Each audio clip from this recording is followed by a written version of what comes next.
नमस्कार दोस्तों, सुस्वागत है। मैं अंकित आप सभी का अपना बड़ा भाई एक बार पुनः आप सभी का स्वागत करता हूं अपने इस नए चैनल कॉन्सेप्ट स्टडी 10th में।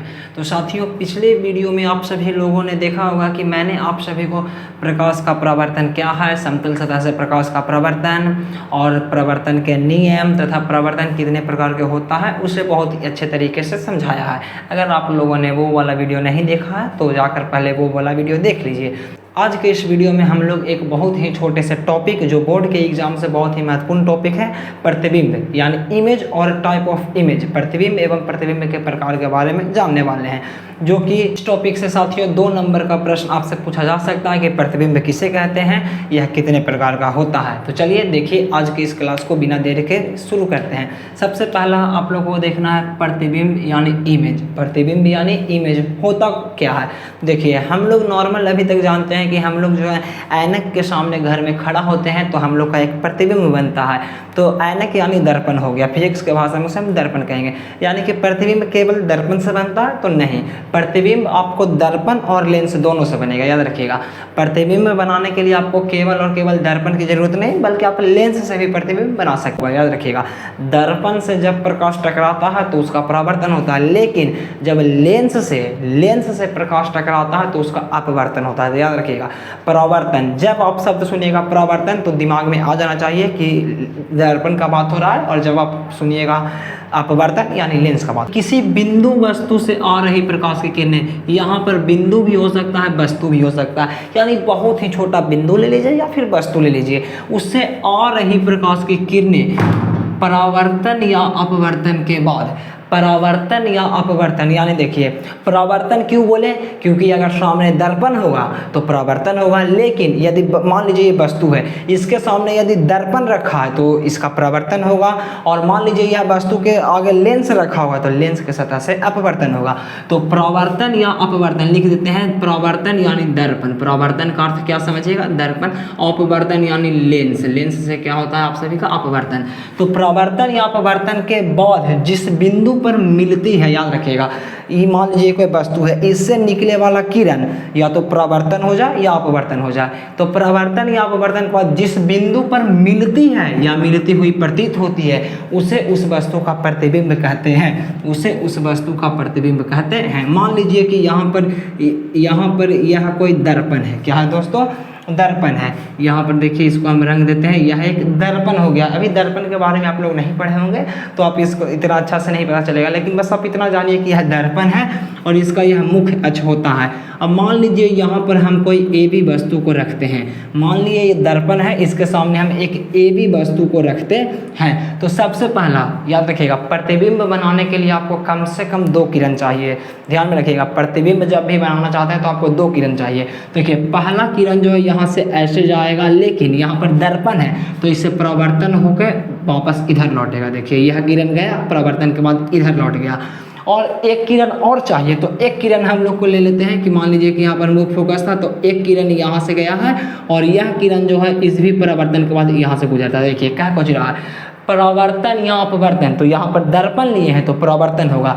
तो परावर्तन के बाद जिस बिंदु पर मिलती है, देखिए पहला किरण का परावर्तन के बाद इस बिंदु यहाँ आ गया, और दूसरा किरण भी परावर्तन के बाद यहाँ आ गया। यानी कि यह एक ऐसा बिंदु है जहाँ पर पहला किरण दूसरा किरण दोनों परावर्तन के बाद मिलता है, असली में मिल रहा है जी।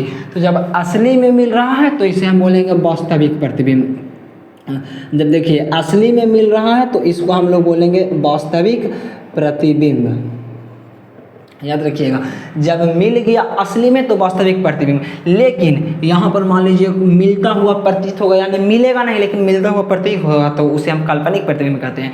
तो याद रखिएगा, प्रतिबिंब के 2 प्रकार होते हैं। आगे हम देखते हैं प्रतिबिंब के 2 प्रकार। सबसे पहला होता है वास्तविक प्रतिबिंब और दूसरा काल्पनिक प्रतिबिंब, real image and virtual image. तो देखिए वास्तविक प्रतिबिंब नाम से स्पष्ट है, जो वास्तव में होगा, सच में होगा तो वास्तविक प्रतिबिंब। और काल्पनिक, देखिए वास्तविक प्रतिबिंब नाम से स्पष्ट है वास्तव में होगा तो उसे हम वास्तविक प्रतिबिंब, और काल्पनिक यानी कल्पना में, असली में नहीं होगा, बस हम लोग सोचेंगे कि वहाँ पर प्रतिबिंब हो सकता है तो उसे हम काल्पनिक प्रतिबिंब।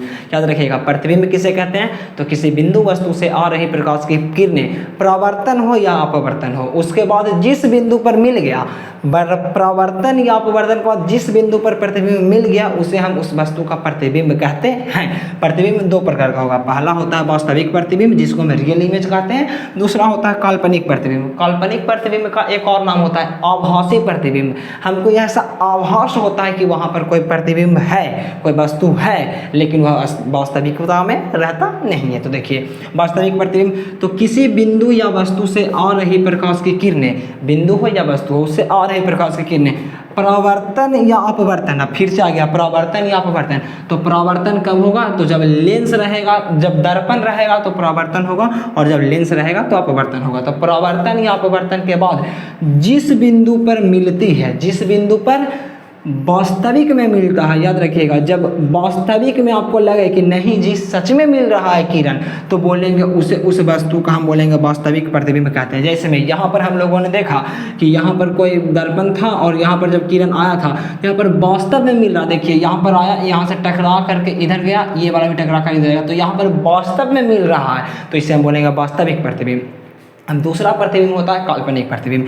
तो किसी बिंदु या वस्तु से आ रही प्रकाश की किरणें परावर्तन, फिर से आ गया परावर्तन या अपवर्तन के बाद जिस बिंदु पर वास्तविक में नहीं मिलती है, याद रखिएगा जब वास्तविक में नहीं मिलेगा बल्कि मिलती हुई प्रतीत होता है, ऐसा हम लोग को लगेगा कि वहाँ पर प्रतिबिंब मिल रहा है। याद रखिएगा जब वास्तविक में मिल गया तो वास्तविक प्रतिबिंब, लेकिन वास्तविक में वह मिलेगा नहीं, लेकिन हम लोग सोचेंगे कि नहीं जी वैसा मिल सकता है, यानी मिलता हुआ प्रतीत होगा, तो उसे हम काल्पनिक प्रतिबिंब कहते हैं। जैसे में यहाँ पर हम लोग देख सकते हैं कि मान लीजिए कि यहाँ कोई दर्पण है, दर्पण का एक भाग रंग देते हैं, रंगा हुआ होता ही है, और यहाँ पर प्रधान अक्ष है, यहाँ पर जैसे में हम रख देते हैं कोई वस्तु रख देते हैं, तो यहाँ से जो है पहला किरण निकलेगा और इधर की ओर भाग जाएगा, पहला किरण परावर्तन के बाद उधर की ओर भाग जाएगा। क्यों भागा है, कैसे भागा है, इसके बारे में आप आगे पढ़ेंगे, अभी आप घबराइए नहीं, बस अभी आप लोग देखिए काल्पनिक का टर्न से बन रहा है या वास्तविक किरण से बन रहा है। देखिए इधर से वहाँ भाग जाएगा, दूसरा किरण जो है यहाँ पर से गएगा और इधर भाग जाएगा।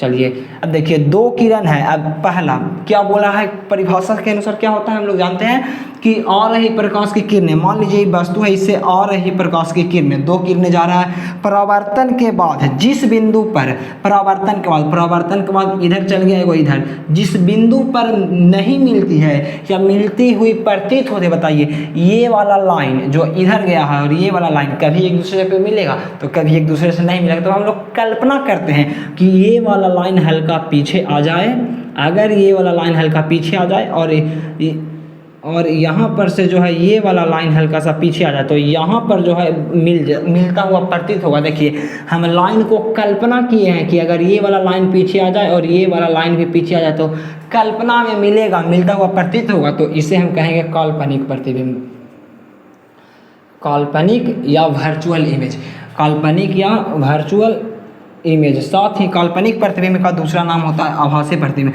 तो अगर आपसे पूछ दिया जाएगा कि आभासी प्रतिबिंब किसे कहते हैं, तो ये मत सोचिएगा कि भैया हमको पढ़ाए नहीं है, आपको हम बता दिए हैं काल्पनिक प्रतिबिंब, वास्तविक प्रतिबिंब। तो अब आपसे एग्जाम में 2 मार्क्स का अंतर पूछेगा कि वास्तविक प्रतिबिंब और काल्पनिक प्रतिबिंब में आप अंतर स्पष्ट करें, यह भी एक इंपॉर्टेंट क्वेश्चन है। तो देखिए आप मेरी बातों को सुनिएगा, वास्तविक प्रतिबिंब, काल्पनिक प्रतिबिंब। चलिए इसको हम लिख कर बता देते हैं ताकि आप अच्छे से समझ सकें। तो चलिए अभी हम लिखना शुरू करते हैं, इसको मिटा करके लिखना शुरू करते हैं। तो चलिए अब देखते हैं वास्तविक प्रतिबिंब और काल्पनिक प्रतिबिंब में अंतर। यह भी एक इंपॉर्टेंट क्वेश्चन है जो आपसे 2 मार्क्स का पूछा जाता है। देखिए वास्तविक प्रतिबिंब और काल्पनिक प्रतिबिंब। तो देखिए वास्तविक प्रतिबिंब और काल्पनिक प्रतिबिंब में अंतर यदि आप लिखना चाहते हैं तो सबसे बढ़िया है कि पहले लिख दीजिए कि वास्तविक प्रतिबिंब और काल्पनिक प्रतिबिंब में निम्नलिखित अंतर है। 2 मार्क्स के लिए ऐसे लिखा जाता है कॉपी को कि वास्तविक प्रतिबिंब और काल्पनिक प्रतिबिंब में निम्नलिखित अंतर है। सबसे पहला कॉपी को 2 भाग में बांट लेंगे। आपके पास कॉपी है, कॉपी को 2 भाग में, बिल्कुल अब उसे फाड़ कर मत बांट लेना है कि एक भाग फाड़ दिए इधर, एक भाग फाड़ दिए उधर, बल्कि एक लकीर खींच कर उसे 2 भाग में बांट लेना है। पहला हो जाएगा वास्तविक प्रतिबिंब प्रतिबिंब एक तरफ लिखेंगे वास्तविक प्रतिबिंब, एक तरफ काल्पनिक प्रतिबिंब। वास्तविक प्रतिबिंब में आप इसमें परिभाषा भी लिख सकते हैं कि यह किरणों के वास्तविक, या इसमें आप परिभाषा लिख सकते हैं कि किसी बिंदु वस्तु से आ रहे प्रकाश की किरणें परावर्तन या अपवर्तन के बाद जिस बिंदु पर वास्तविक में मिलती है उसे हम वास्तविक प्रतिबिंब कहते हैं, और किसी बिंदु वस्तु से आ रहे प्रकाश की किरणें परावर्तन या अपवर्तन के बाद जिस बिंदु पर वास्तविक में नहीं मिलती है, मिलती हुई प्रतीत होती है, उसे हम काल्पनिक प्रतिबिंब कहते हैं। उसके बाद आप लिखना शुरू कर सकते हैं कि वास्तविक प्रतिबिंब किरणों के वास्तविक कटान से बनता है जी। किरणों के कैसा कटान से? आप लोग देखे होंगे कि वास्तविक वाला जो था उस सच में किरण एक दूसरा को काट रहा था। जैसे में देखिए यहाँ पर यदि हम मान लेते हैं कि यह कोई दर्पण, मान लीजिए कि यहाँ पर कोई दर्पण है और यहाँ पर ए भी कोई वस्तु रखा गया है। ए भी कोई वस्तु, पहला किरण यहाँ से जाता था, यहाँ से लौटता था।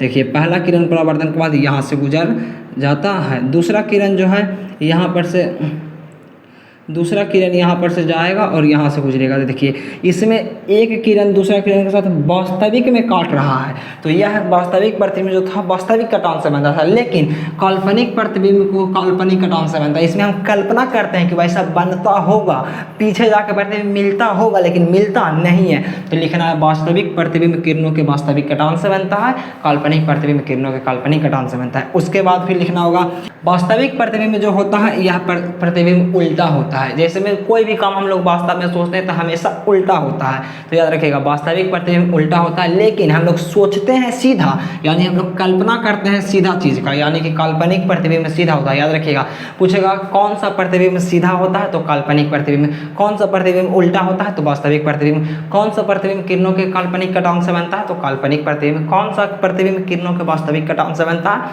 तो वास्तविक प्रतिबिंब। अब यहाँ पर दो अंतर जो है 2 मार्क्स के लिए इंपॉर्टेंट है, मिल जाएगा आपको। लेकिन कुछ कुछ बच्चे जो होते हैं उन्हें लगता है कि हम लोग यदि अंतर में ज़्यादा अंतर लिखेंगे, यहाँ पर मतलब कि 2 पॉइंट के बदले यदि हम 5 पॉइंट लिख देंगे तो हमें एग्जामिनर ज़्यादा नंबर दे देंगे। तो ये एक प्रकार की बेवकूफ़ी होती है जो अक्सर बच्चे लोग करते हैं। आप लोग सोचे होंगे कोई एग्जाम दे के निकलता है तो वो बोलता है कि आज मेरा ये फिजिक्स का क्वेश्चन छूट गया, चाहे मैथ का क्वेश्चन छूट गया। तो यहाँ पर वो लोग समझदारी नहीं दिखाते हैं, वहाँ पर वो लोग गलती करते हैं कि 2 मार्क्स का देखिए यह 2 मार्क्स का क्वेश्चन आता है, 2 मार्क्स से ज़्यादा यह कभी भी याद रखिएगा 2 मार्क्स से ज़्यादा यह कभी भी पूछ ही नहीं सकता है। 2 मार्क्स के लिए 2 पॉइंट इनफ है। आप तीसरा पॉइंट चाहे तो लिख सकते हैं, लेकिन अब इसमें यदि आप लिखिएगा 5 पॉइंट, जितना देर में आप इसमें 5 पॉइंट लिखिएगा उतना देर में 2 मार्क्स का 2 क्वेश्चन बनेगा। अब इसमें आप 5 पॉइंट लिखिए चाहे 10 पॉइंट, आपको 2 ही मार्क्स मिलने वाले हैं, उससे बढ़ाकर कभी मिल ही नहीं सकता। तो हमेशा याद रखिएगा जितना आपसे पूछा जाए उतना ही जवाब दीजिएगा। लेकिन अगर आप चाहते हैं कि 1 पॉइंट और लिख लिया जाए तो चलिए 1 पॉइंट और लिख देते हैं। तीसरा में हम लिख सकते हैं